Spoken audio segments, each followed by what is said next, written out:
What's up? What's good? Matt Clark here at the new Matt Clark. How are each and every one of you doing on this amazing Monday?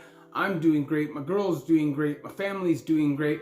I hope each and every one of you are doing great. And I hope you had a good Victoria Day weekend. If you could please hit that like button, that subscribe button, and that bell notification button so you get all my videos when they're new. If you could share with somebody on social media, help spread the message, help spread the word, that'd be amazing. And there's a PayPal option if you'd like to donate, help support the channel. The link's in the description of most of my videos. So what's up, what's up, what's up? How's everybody doing on Victoria Day, aka May 2-4? I remember when I was growing up, May 2-4 was the long weekend, the one that everybody cared about the most. People would go to Wasaga Beach, Crystal Beach, wherever they go, and party it up for the weekend. It was like our spring break here in Canada, more so than March break, just because of the temperature, right? Like if you're in Florida or Texas or whatever for spring break in the US, okay, you know, it's warm, it's beautiful there, right? Here, not so much. Here, March a lot of the time is still like winter. So May 2-4 is like the long weekend, with the first long weekend with great weather, and we always used to look forward to it. So I hope you guys had a good Victoria Day and May 2-4, and I hope you got to just kind of let loose and not worry about work and stress and spend time with family and just enjoy yourself in a positive way. Today though, we're going to speak about parole. I feel like it's been a minute since I've talked about parole. Parole is something that should be talked about a lot because it basically is the hardest part about doing your bit. You know, obviously doing the time is the worst, right? Like we all know that. But the parole is difficult too because it's mandatory, right? At 2/3 of your sentence, you are getting out on parole. It is mandatory, and there are going to be a lot of hoops you're going to have to jump through that just aren't cool. It can get overwhelming, and sometimes it can seem like they're doing it on purpose, like they're trying to make these obstacles for you, like they're trying to close doors in your face, and it really can get to you. And there's a lot of times in my past where I just throw in the towel and say, I don't care if you're going to arrest me, if you're going to violate my parole, just do it. I'm tired enough. I'm going out to party. I'm tired of this. I'm tired of jumping through these hoops. But last time I was on parole, it was quite easy. I went through treatment, obviously. That's, you know, not really so much parole, although it is. But to me, it was like being in jail. I can't go anywhere, right? And then after, when I first got out of treatment, I had an ankle monitor on for 90 days. And that was uncomfortable. I had to get shitty work boots so I could work with this thing. You have to plug it in, put your leg up and plug it in every night. It's a pain in the ass, but it's better than being in prison. And before I say anything else, parole, obviously, one of the pros to it is that you're not locked up. You're not in jail. You're not in prison, right? So that obviously is a pro. And another pro about parole in Canada is that a parole violation is not a criminal charge. So if you violate your parole and they send you back to prison, you're not going to get more time. You're just going to have to do 2/3 of what you have left if they keep you in for your parole violation and they take your parole. Now, this video, though, is the 5 worst things about being on parole. What are the 5 absolute worst things? Let's get into it. So, number 5, I'm going to say this is the worst thing about being on parole, is the urinalysis. And it's rare for a convict to not have to do urinalysis. You literally have to have 0 history of drugs, 0 history of addiction, no drug charges, none of the kind of charges that they typically associate with addiction. And maybe you'll be lucky and not get urinalysis. Like my brother, for instance, is a lifer. He didn't get urinalysis. He never had a dirty urinalysis in 20-something years, right? And never had any history of addiction. And he was able to get out without that condition. But me personally was never able to get out without that condition, and for a good reason. I was a raging drug addict. But It's a very invasive stipulation. Now, I was on team supervision, so I'd always have to urinate like once every week, usually to start, maybe every 2 weeks. But my behavior would always be bad, so I would always be on a urinalysis routine. Sometimes you'll get out, they'll give you like 2-3 tests. If you pass those tests, they'll give you another 2 more. If you pass those, they'll give you 1 more. And if you pass that, what they'll do is they'll just put you on a suspicion basis. I was never able to get there. And man, it's crazy. You have to stand in a room with a man. You have a mirror right in front of your junk.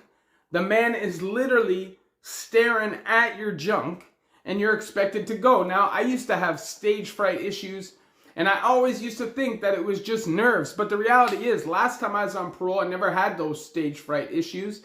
And it was because I wasn't worried about pissing dirty.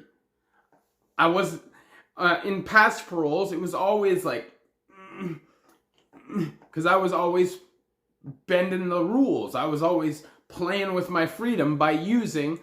So I was always kind of on the verge of getting violated for that. Therefore, it would cause me to have anxiety when I go in and not able to urinate. I would usually be able to get it out, but there is a condition, and that is if you can't provide within 2 hours, it is seen as a dirty, and they could violate your parole right there on the spot. Now, that's not always going to happen, just like it's not always going to happen if you get a urinalysis that they're going to violate your parole. But usually they'll send you back for punishment, even for a week, 2 weeks, and then they'll kick you back out if they are going to kick you back out. But that will depend on how well you're doing, if you have a job, or if you have a piece of crap PO. And the logic just doesn't make sense to me. Say you have a job, you have a relationship, you're working, you're doing a lot better, you smoke a spliff, you get a dirty urinalysis, they send you back. Now you lose your job, you lose your apartment, you lose all your progress for such a minor violation. Now it's a little different now because you're allowed to smoke now. All you need to do is get a medical license, which is super easy, and then you can smoke on parole in Canada. But back in the day, that was a huge problem. It's just super invasive. So the number 5 worst thing about being on parole, urinalysis. The number 4 worst thing about being on parole, if you get this stipulation, is team supervision. Now, team supervision is typically used for gang, STG, categorized guys that are high risk, usually have lots of violence on their record, and it increases everything. The amount of times you have to report, you have to go to the police station, which you have to do on every parole once a month, but they'll do house checks where they'll literally come and do curfew checks, because if you're on team, you're going to have a curfew. Mine was 9 o'clock. They'll literally come to your house, knock on your door between 9 and like midnight. And if you don't answer, it could be a violation. And they're very invasive. They don't care. They'll walk right into your house. It's just horrible. Plus, there's also home drops by the police. Now, I used to have this cop from the York Regional Police. This dude was probably 6'9", just covered in tats, would show up at my parents' house, big police vest. My parents are civilians, no criminal record ever. Shows up at the door, just looking all, making my family look all bad, right? And literally, you knock on the door, you open the door, he's walking right in. Get your paperwork, blah, blah, blah. You have to show them that you're doing all right. They want to see where you're living, that you're not using, that there's no drugs or alcohol laying all over the place. And that's what they do. This is team supervision. You can also be followed at any time. I know guys that have been followed on the subway, that have been followed all over the place and got violations for it. So that's why team supervision is the number 4 worst thing that can happen to you on parole, and the worst thing about being on parole. The number 3 worst thing about being on parole are random fucking violations. Now, everybody who's been on parole for any substantial amount of time and played with it at all, like wasn't just straight and narrow from the bat and had to deal with their PO, they understand that these things can happen. Now, a lot of cons don't understand that POs are behavioral experts. That's what they're taught to pick up on. So The day you get out of prison, you usually walk into your parole office, you're all gung-ho, right? You're all pro-freedom. You're saying all the right things. You're saying, oh, I'm going to get a job. I'm going to do this. And then once you get out, you get back into the subculture. If you're effing around, then you start coming back for your parole meetings and you're not looking them in the eyes anymore. Your attitude's changing. You're not as friendly. And these things all become suspicion. Now, this is where the BS starts. Now, anybody in Ontario knows these two parole violations, suspicion of being suspicious or deteriorating attitude. And this is just basically a parole officer's way of throwing you back in prison for doing nothing. So let me tell you something. Most important thing, when you go to your parole office, have a good attitude, fake it till you make it, and be smart. When you go to your parole meetings, if you're not working a job that pays you a ton of money, don't go in there with new J's on every time you go in there. Don't go in there with a grill in. Don't go in there flossing chains or nice clothes. It's gonna look suspect. These are all good enough to get you a parole violation, like suspicion of being suspicious or deteriorating attitude. Now, a lot of the time, we struggle with stupidity, right? We think people are stupid, and that was a mistake I made a lot of the time. These are people that are trained to study you and your behaviors, so keep that in mind, man. Don't go in there all heat bag, all bait, and getting yourself a violation that shouldn't even exist. The number 3 worst thing about being on parole, random violations, the ability for them to set you back with no real reason. And I guess that's the give and the take of not getting a criminal charge for a parole violation. So I guess it kind of is what it is. The number 2 worst thing about being on parole is your 25-kilometer radius. Now, in Canada, if you are on federal parole, when you get out, whatever your parole office is and whatever your address is, you will have a 25-kilometer radius approximately from that point of what your jurisdiction will be. Now, they might do it differently. It's probably going to be by a region. So if it's Toronto, you're going to be literally can't leave Toronto. If it's Peel region, you can't leave Peel region. If it's Durham region, you can't leave Durham region unless you have a written note by your parole officer or a job exception, which you will have a note to carry with you on parole. Now, don't get it twisted, man. You could be 5 feet over your jurisdiction or your boundaries, and it is a parole violation, and it's literally just opening the doors for the police to mess with you. This automatically gives them probable cause. If you're in a vehicle with somebody, it's not good. Just stay within your radius. Chances are, if you're doing the right things, your PO will let you, leave your radius if there's a real reason for you to leave it. And if you have a job, that's easy. Once they see you're working, they're going to give you the exemption. It is what it is. It still sucks though, and it does limit your ability to have a social life with a 25-kilometer radius boundary.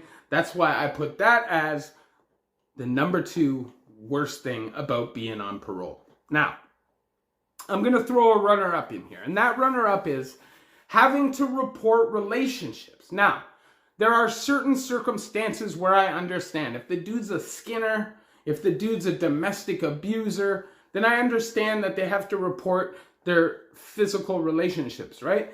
But with a condition like you can't associate with anybody actively involved in criminal activity, that's very vague. So a lot of parole officers are going to want to know the people you hang around with. If you're in a relationship, they're going to want to know who that female is, and they're going to expect you to not only tell them that you're on parole, but also tell them every single criminal conviction you've ever had, and that is something they will obligate you to do. So, on one hand, they tell you to associate with people that are positive and that are going to set you in the right direction, but at the same time, you have to tell those friends who may just be new friends that you are on federal parole and you have broken the law and you're not allowed to just kind of ease into that when the time is right. So it's kind of you know what I'm saying? It doesn't really make a whole lot of sense. How are you going to make new, positive, good friends if you got to tell everybody you're on parole? So that's why I put that as a runner-up. Now, the number one worst thing about being on parole, and I'm not saying these are in any specific order, but it's having to attend maintenance program. Now, anybody who's been in the maintenance program knows what it is. It is a chance where people can get shot, because you literally have people from all different crews, gangs, squads meeting up for this maintenance program on like 8 o'clock at night at the parole office. Say, for me, it was in Scarborough, which is like close to Pitfield, right? It's like Shepherd and Ellesmere, between there, Shepherd and Ellesmere, and you know what I'm saying. I can't remember what the other one is, but and it's literally like a meeting of the who's who of gangsters in the city. Now, this is mandatory, even though it is a vague, no individualization in this program, and it's not going to help anybody. Nobody wants to be there. They make you go through it because it's inconvenient, and they want to be an inconvenience for you. That is why if you're on team supervision, you usually have to report twice a week. Then you also have to report to the police station once a month, meaning you are going to be reporting 9 times a month if you're on team supervision minimum, and 5 times a month if you're on regular supervision minimum. And now they're going to throw a maintenance program in there, and it doesn't matter if you have work, you must be there. It is mandatory, and it is literally a pain in the ass. It's one of the worst things about being on parole. I know it's not long and it's supposed to help, but it doesn't. Nobody wants to be there. Everybody's just fucking around, and it's literally a waste of everybody's time, and the whole purpose of it is to inconvenience you. I've learned, right? The parole, what they do is they inconvenience you so much. You just want to lose your shit, throw in the towel, go break the law, add time to your sentence, and fuck yourself even more. That is the goal.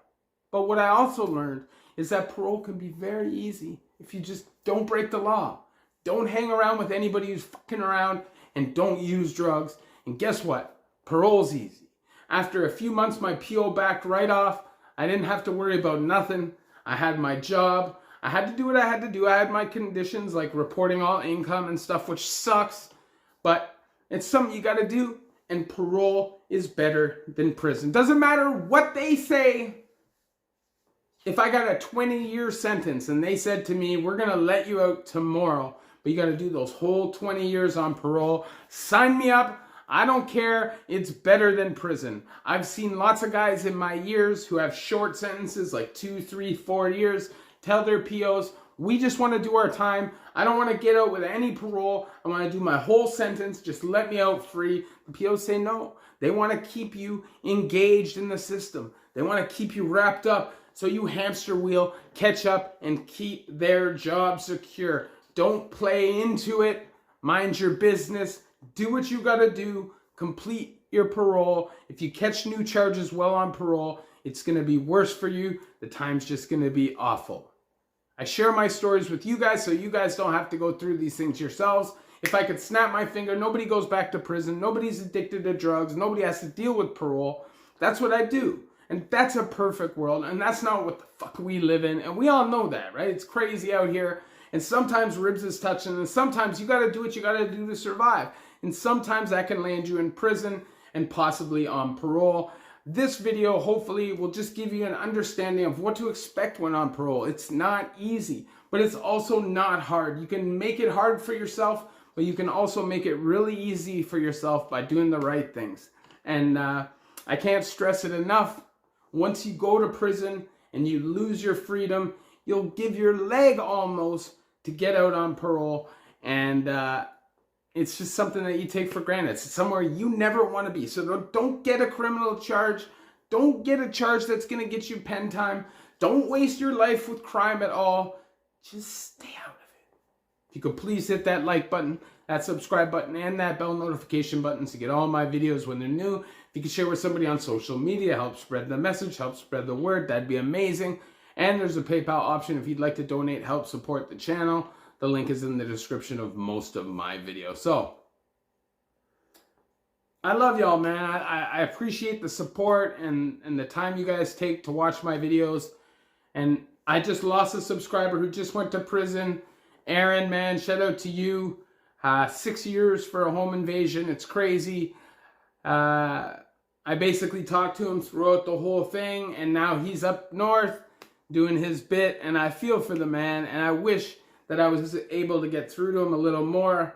Hopefully, he'll take the opportunity that's in front of him and make some better choices in the future. But parole, man, total waste of time. You have to go to jail to get it. Don't do it. Love each and every one of you. The new Matt Clark.